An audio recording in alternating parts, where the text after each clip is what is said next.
Trump কি খেলা খেলছেন মোদিকে নিয়ে?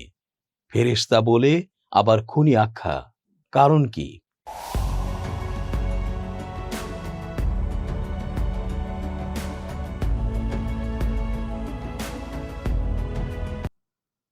আসসালামু আলাইকুম দর্শক, কেমন আছেন? পুরো সংবাদ বিশ্লেষণ ও তথ্য পর্যালোচনায় বরাবরের মতোই আছি আমি এস জে রতন। শেষ পর্যন্ত দেখতে থাকুন আজকের পর্বটি। নিশ্চয়ই হয়তো আপনার মনের কথাটি আমরা বলতে যাচ্ছি।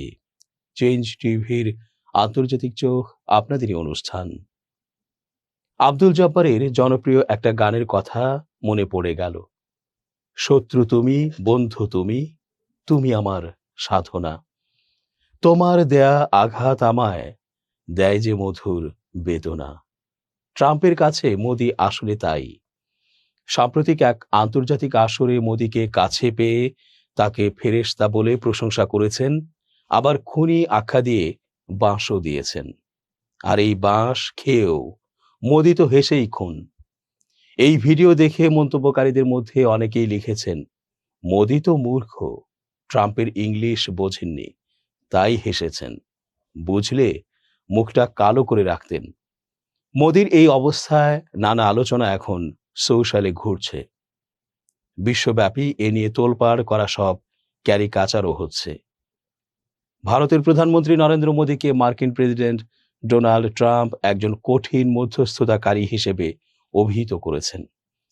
ফ্রান্সের G7 সম্মেলনের ফাঁকে মোদির সঙ্গে দ্বিপাক্ষিক বৈঠকে রসিকতার ছলে ট্রাম্প বলেন, মোদি দেখতে ফেরেশতার মতো হলেও কাজের ক্ষেত্রে তিনি খুনিদের মতো কঠোর। এই ধরনের মানুষ খুব কমই দেখা যায়। ওয়াশিংটন ও নয়াদিল্লি একটি দীর্ঘ প্রতীক্ষিত বাণিজ্য চুক্তির খুব কাছাকাছি রয়েছে উল্লেখ করে 17 জুন ট্রাম্প বলেন, আমরা গত কিছু সময় ধরে বিষয়টি নিয়ে কাজ করছি। তিনি অর্থাৎ মোদি আসলে অন্যতম কঠোর একজন মধ্যস্থতাকারী। ট্রাম্প আরও জানান, মোদি দীর্ঘ সময় ধরে তার বন্ধু এবং তিনি ভবিষ্যতে ভারত সফর করবেন। গত এক বছরের শুল্ক, পাকিস্তান এবং ইরান যুদ্ধ নিয়ে তৈরি হওয়া উত্তেজনার পর দুই দেশের সম্পর্ক মেরামতের সর্বশেষ প্রচেষ্টা হিসেবে এই বৈঠককে দেখা হচ্ছে। 2025 সালের শুরুতে মোদির হোয়াইট হাউস সফরের পর এবারই প্রথম দুই নেতা মুখোমুখি বসলেন। বৈঠকে ওমান উপসাগরে ভারতীয় নাবিক নিহত হওয়ার ঘটনা এবং তাদের নিরাপত্তার বিষয়টিও গুরুত্ব পায়। প্রতিরক্ষা সম্পর্কের বিষয়ে ট্রাম্প বলেন, ভারত আক্রান্ত হলে যুক্তরাষ্ট্র সহায়তা করবে।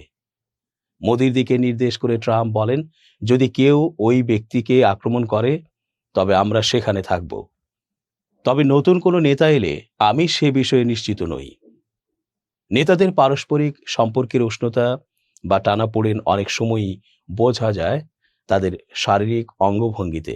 দীর্ঘ 16 মাস পর ফ্রান্সের G7 শীর্ষ সম্মেলনে যখন ভারতের প্রধানমন্ত্রী নরেন্দ্র মোদী ও মার্কিন প্রেসিডেন্ট ডোনাল্ড ট্রাম্প মুখোমুখি হলেন, তখন তাদের সেই চিরচেনা কোলাকুলিটি একেবারে গায়েব ছিল। এমনকি তাদের আগের সেই ব্যক্তিগত উষ্ণতারও কোনো দেখা মেলেনি। এর বদলে অত্যন্ত আনুষ্ঠানিক একটি করমর্দন হয়েছে, যেখানে ট্রাম্পকে কেবল তার বন্ধু মোদির বাহুতে আলতো চাপ দিতে দেখা গেছে। এর আগে গ্রুপ ছবি তোলার সময়ও তাদের মধ্যে কোনো চোখাচোখি বিনিময় হতে দেখা যায়নি। সব মিলিয়ে দুই দেশের সম্পর্কের টানাপোড়েনের স্পষ্ট ইঙ্গিতই সেখানে প্রকাশ পেয়েছে। অবশ্য এই সম্পর্কের বরফ গলার আশা এখনো শেষ হয়ে যায়নি। বুধবার 2025 সালের ফেব্রুয়ারির পর এই প্রথম মুখোমুখি দ্বিপক্ষীয় বৈঠকে বসতে যাচ্ছেন মোদি ও ট্রাম্প। ডোনাল্ড ট্রাম্প মার্কিন নির্বাচনে জয়ী হওয়ার পর নরেন্দ্র মোদি ছিলেন প্রথম বিশ্ব নেতাদের একজন যিনি তার সঙ্গে দেখা করেছিলেন। কিন্তু এর পর থেকে সম্পর্ক উল্টো দিকে মোড় নেয়। ট্রাম্প ভারতের ওপর শাস্তিমূলক শুল্ক আরোপ করেন, পাকিস্তানের সঙ্গে ঘনিষ্ঠতা বাড়ান এবং এমন কিছু অভিবাসন নীতি কার্যকর করেন যা যুক্তরাষ্ট্রে থাকা ভারতীয় শিক্ষার্থী ও কর্মীদের ওপর বড় আঘাত হানে। G7 সম্মেলনে ট্রাম্পের পাশে দাঁড়িয়ে মোদির কড়া বার্তা বহু প্রতীক্ষিত একটি বাণিজ্য চুক্তিও এখনো অধরা রয়ে গেছে।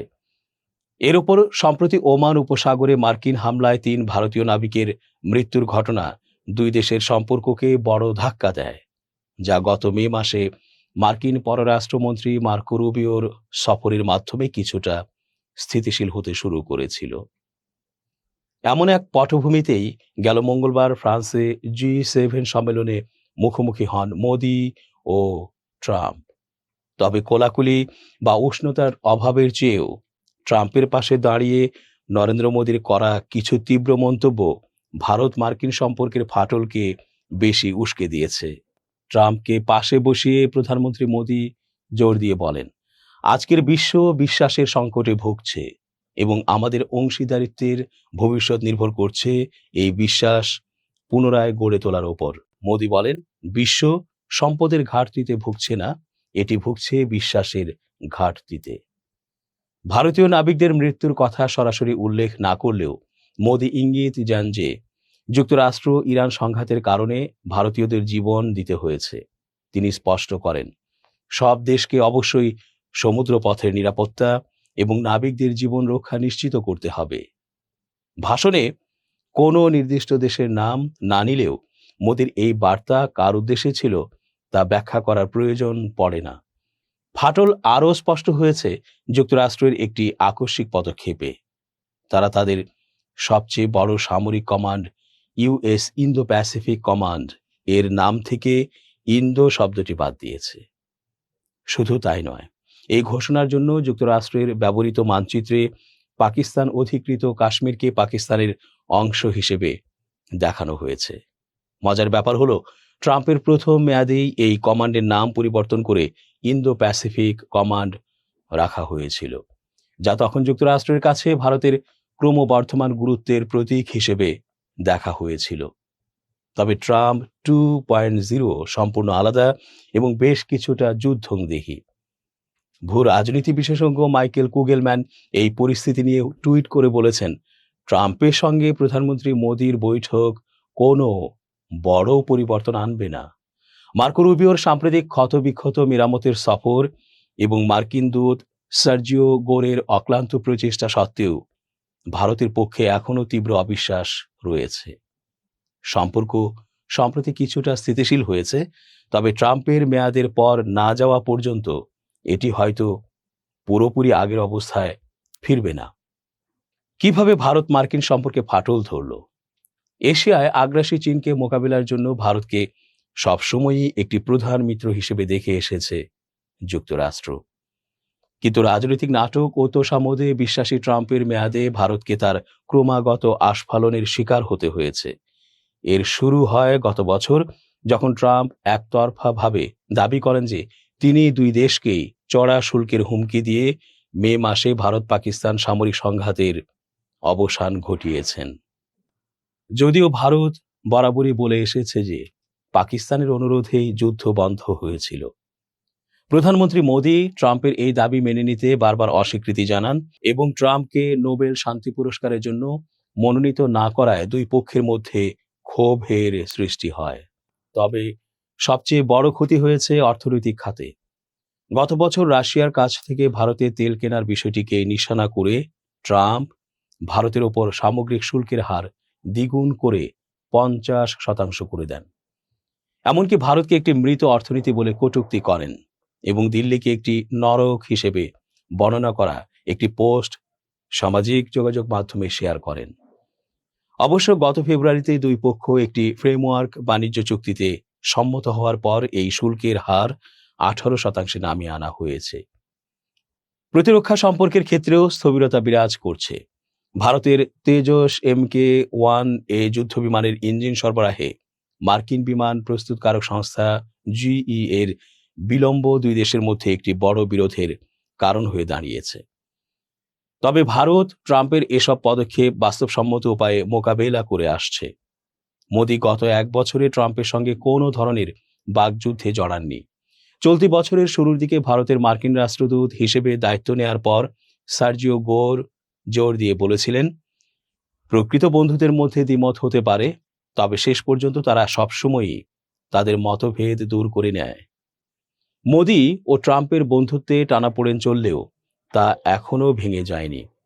গত সপ্তাহেও মার্কিন প্রেসিডেন্ট মোদিকে ভারতের সবচেয়ে দীর্ঘমেয়াদী প্রধানমন্ত্রী হওয়ার জন্য অভিনন্দন জানিয়েছেন এবং ট্রুথ সোশ্যালে লিখেছেন এবং তিনি একজন দুর্দান্ত প্রধানমন্ত্রী। এই কারণেই বুধবার সন্ধ্যার মোদি ট্রাম্প দ্বিপক্ষীয় বৈঠকটির ওপর সবার নজর থাকবে। এই বৈঠকই নির্ধারণ করবে মোদি ও ট্রাম্পের ব্যক্তিগত রসায়ন আবারও ভারত মার্কিন সম্পর্কের মূল চালিকা শক্তি হয়ে উঠতে পারবে কি না। দর্শক, শেষ করছি আজকের মতো। এতক্ষণ ধৈর্য ধরে পুরো আয়োজনে থাকার জন্য অনেক ধন্যবাদ। শুভকামনা অহর্নিশ। চেঞ্জ টিভি.প্রেস, এক ফোঁটা হলুদও নেই।